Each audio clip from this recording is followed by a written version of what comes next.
मित्रों, दिल्ली से करीब 14,000 किलोमीटर दूर दक्षिण अमेरिका देश गुयाना की संसद में आज हिंदी की गूंज सुनाई दी।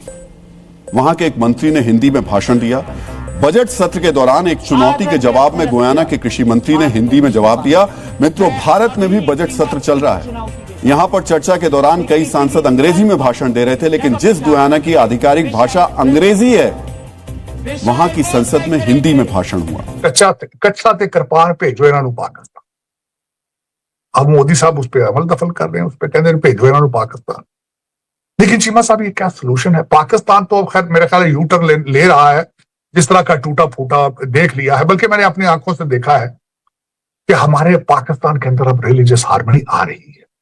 आदरणीय सदस्य माननीय विष्णु पांडे, मैं अभी इसी वक्त उनको चुनौती देता हूं कि किसी भी स्तर पर किसी भी जगह पे जाकर के विषय वो तय करेंगे, विषय वो तय करेंगे। और मैं जितनी डिबेट में करना चाहते हैं, बहस करना चाहते हैं, वो तय करेंगे जी। और मैं जाकर के डिबेट करूंगा बिना कागज। अच्छा सर, ये बात यहाँ पे कही जाती है और बड़ी फनी वे में कही जाती है कि मतलब इंडिया अगर किसी कंट्री के साथ रिलेशन बेहतर करता है तो वो ठीक है, अगर पाकिस्तान किसी कंट्री के साथ रिलेशन बेहतर करेगा तो इंडिया ये क्लेम करता है कि पाकिस्तान तो उसकी गोदी में जाके लेट गया। क्या आप इस पर कहेंगे सर? कहने का मतलब सिर्फ ये है कि भाई हम लोग क्या कर रहे हैं, हम लोग किस जहान में रह रहे हैं। क्या जिसे कहते हैं कि एक तो होता है ना, बंदा कहते हैं जी हमारे पास कुछ नहीं है। कुछ अगर नहीं है तो वो फिर प्राइम मिनिस्टर के लिए भी कुछ नहीं है, वो फिर किसी और के लिए भी कुछ नहीं है, किसी जज जर्नल और किसी और के लिए भी कुछ नहीं। दोस्तों सोचिए, आप भारत से 14,000 किलोमीटर दूर साउथ अमेरिका के एक देश में वहां की पार्लियामेंट चल रही है, गर्मा गर्म डिबेट हो रही है और अचानक आपको सुनाई देती है शुद्ध हिंदी। सुनने में थोड़ा फिल्मी लगता है ना, लेकिन ये कोई मूवी की स्क्रिप्ट नहीं बल्कि गुयाना की पार्लियामेंट की रियल घटना है। आज की इस वीडियो में हम बात करेंगे गुयाना के उस हिंदी कनेक्शन की जिसने पूरी दुनिया का ध्यान अपनी तरफ खींचा है। हुआ कुछ यूं कि गुयाना में बजट सेशन चल रहा था। वहां के एग्रीकल्चर मिनिस्टर विकास राम किशुन जब अपना भाषण दे रहे थे तो ओपोजिशन ने उनकी रूट्स और उनकी कल्चर पर सवाल उठा दिए। कुछ एमपीज ने कहा कि उन्हें अपनी भाषा और संस्कृति का ज्ञान ही नहीं है। बस फिर क्या था, विकास राम किशुन ने वही किया जिसकी किसी ने उम्मीद नहीं की थी। उन्होंने इंग्लिश छोड़ दी और सीधे शुद्ध हिंदी में जवाब देना शुरू किया। उन्होंने भरी संसद में चैलेंज किया कि वो किसी भी टॉपिक पर कहीं भी बिना किसी पेपर के हिंदी में डिबेट करने के लिए तैयार है। ये देखकर वहां मौजूद सभी लोग दंग रह गए। अब आप सोच रहे होंगे कि गुयाना जैसे देश में जहां की ऑफिशियल लैंग्वेज इंग्लिश है, वहां एक मिनिस्टर इतनी अच्छी हिंदी कैसे बोल लेता है? इसका जवाब छुपा है हमारे इतिहास में। आज जब भारत में ही कई लोग हिंदी बोलने में हिचकिचाते हैं या इंग्लिश को स्टेटस सिंबल मानते हैं, वहां समुंदर पार एक फॉरेन लैंड में हिंदी की ये गूंज हम सबके लिए एक प्राउड मोमेंट है। हिंदी में बोलते हुए सांसद को सुनकर यह मत सोच लीजिएगा कि ये तस्वीरें भारत की हैं और ये सांसद भारत के किसी संसद में ऐसी बात कह रहे हैं। दरअसल ये तस्वीरें सामने आई हैं गुयाना की संसद से। ये हालात, तो मैं ये नहीं कहता कि हमें अगर वो कुछ जो चीजें कर रहे हैं, मतलब we should learn from that. लेकिन मैं ये कहता हूं कि हमें ये भी तो करना चाहिए। वो आईएमएफ से कर्जा नहीं लेते, एक दफा लिया, हमने 26 दफा लिया और 27वीं दफा की तैयारी हमारी पूरी है। यार क्या वजह है? क्या उनके यहां कुछ और, मतलब दरख्तों पे कुछ पैसा उगता है, सोना चांदी उगते हैं कि वो तोड़ के कर लेते हैं? उन्होंने कुछ ऐसे सिस्टम्स बनाए, ऐसे रिफॉर्म्स किए हैं। अच्छा, उस दिन मैं उनका बजट को सुन रहा था, यकीन करें मुझे मतलब दुख हो रहा था कि हमारे यहां बजट होता है तो लोगों की मजीद चीखें निकाली जाती, वैसे तो बगैर बजट के भी निकाली जाती, लेकिन वहां पे कहा जा रहा था कि यार आपके लिए फला चीज भी सस्ती हो रही है, आपके लिए फला चीज भी सस्ती हो रही है, आपके लिए फला चीज भी सस्ती हो रही। मतलब यार, मतलब दुख इसीलिए होता है कि आखिर वो भी हमारी तरह के लोग हैं, हम उनसे अलग हुए फूड 7 में। उन्होंने ऐसा क्या कर दिया कि वो जाकर वो कहते यार मतलब इसमें से टैक्स कम कर दो, कोई मसला नहीं, हमारे पास मार्जिन है, हम दे सकते हैं रिलीफ अपने लोगों को। हमारे यहां वाले कहते कि नहीं सरकार, हम तो आईएमएफ से नाराज तो नहीं कर सकते ना आप लोगों के लिए, आपको थोड़ा सा रिलीफ, आपकी वाह लेने के लिए हम आईएमएफ को थोड़ी नाराज करेंगे। आप नाराज हो, भले नाराज हो, बाढ़ में जाओ, लेकिन एटलीस्ट हमसे आईएमएफ को हम नाराज सर नहीं कर सकते। वो जो कहेंगे हम उसी तरह करेंगे।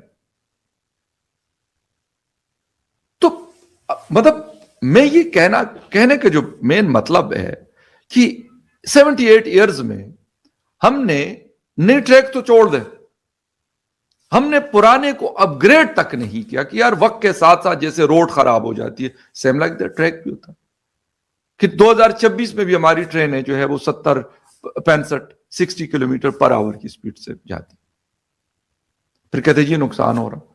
आप एक अच्छा इंफ्रास्ट्रक्चर दे दें, प्राइवेट कंपनी आई जिनके पास 50-50, 40-40 बसेस होती हैं, वो साल का करोड़ों कमाती हैं, ड्राइवरों की तनख्वाह भी देते हैं, गाड़ियों के मेंटेनेंस भी करते हैं, सब कुछ है उनका, वो नुकसान में नहीं जा रहे।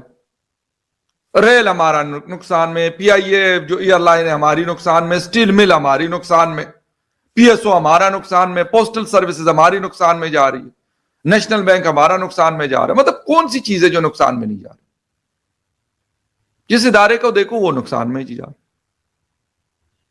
भाई जब इनके अपने बिजनेसेस के भी नुकसान में गया, शहबाज शरीफ का अपना बिजनेस कभी नुकसान में गया, नवाज शरीफ का अपना बिजनेस कभी नुकसान में गया, सिर्फ जरदारी बिलावल भुट्टो का नुकसान में गया कभी, अलीम खान और जहांगीर तरीन का कभी बिजनेस नुकसान में गया? सवाल ही नहीं पैदा होता भाई कि नुकसान में चला जाए। फौजी इदारों के बड़े बड़े बिजनेस एम्पायर है, कभी नुकसान में गए वो नहीं। क्या जाते हैं सरकार के जो आम आवाम के पैसों से चलने वाले इदारे होते सब नुकसान में जाते।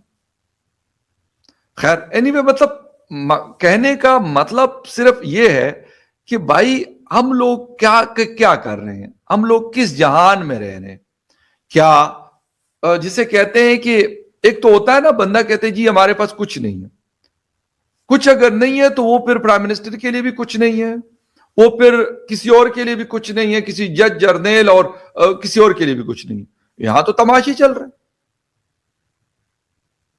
सिर्फ नहीं है अवाम के लिए नहीं है, बाकी सबके लिए सब कुछ है। बेहतर। अच्छा सर, ये बात यहाँ पे कही जाती है और बड़ी फनी वे में कही जाती है कि मतलब इंडिया अगर किसी कंट्री के साथ रिलेशन बेहतर करता है तो वो ठीक है, अगर पाकिस्तान किसी कंट्री के साथ रिलेशन बेहतर करेगा तो इंडिया ये क्लेम करता है कि पाकिस्तान तो उसकी गोदी में जाके लेट गया। क्या आप इस पर कहेंगे सर? शकील सर, आपसे ही मेरा ये सवाल है। नहीं, उसमें मतलब देखिए ना, अभी जैसे अफगानिस्तान के साथ इंडिया के ताल्लुकात बेहतर हुए हैं, तो हमने तो उससे ज्यादा शायद कह दिया कि वो प्रॉक्सी हो गए हैं और हमारे खिलाफ इंडिया उनको यूज कर रहा है, जैसे वो दूध पीते बच्चे हैं और उनको कोई समझ नहीं है। तो इस तरह का प्रोपेगेंडा तो इंटरनेशनल रिलेशंस में, इंटरनेशनल पॉलिटिक्स में चलता रहता है कि जो आपका मुखालिफ मुल्क है उसके बारे में आप एक तरह की लैंग्वेज यूज करते हैं, आपका जो दोस्त मुल्क है उसको आप दूसरे लफ्जों से याद करते हैं।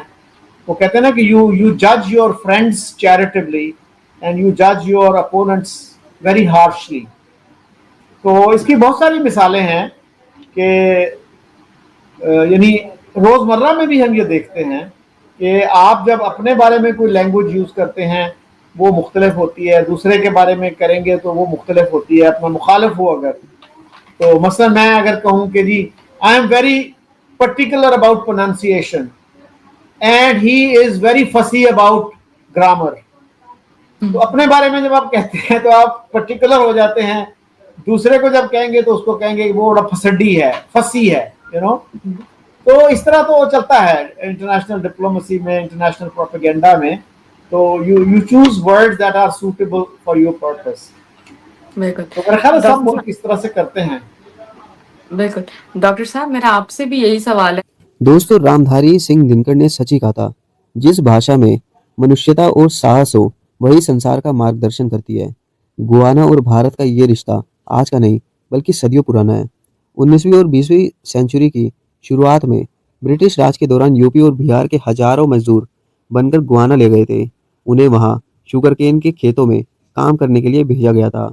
वो लोग अपने साथ सिर्फ थोड़ा सा सामान नहीं बल्कि अपनी रामायण, अपनी लोकगीत और अपनी हिंदी भाषा भी लेकर गए थे। आज गुयाना की लगभग 43% पॉपुलेशन इंडियन ओरिजिन की है। वहाँ के लोग आज भी परंपराओं को इतना गर्व से निभाते हैं कि देखकर हैरानी होती है। विकास राम किशोर ने कहा, ये भाषण सिर्फ एक पॉलिटिकल रिप्लाई नहीं था, बल्कि उन लाखों लोगों की आवाज थी जो अपनी रूट से आज भी जुड़े हुए हैं। गुयाना की पार्लियामेंट में हिंदी का गूंजना ये दिखाता है कि सॉफ्ट पावर के रूप में हिंदी का ग्लोबल एक्सपेंशन कितनी तेजी से हो रहा है। बिहार और यूपी के उन गांव से निकला एक सपना आज साउथ अमेरिका की सबसे बड़ी पंचायत में सच हो रहा है। ये कहानी है स्ट्रगल की, सर्वाइवल की और सबसे बढ़कर अपनी पहचान को बनाए रखने की।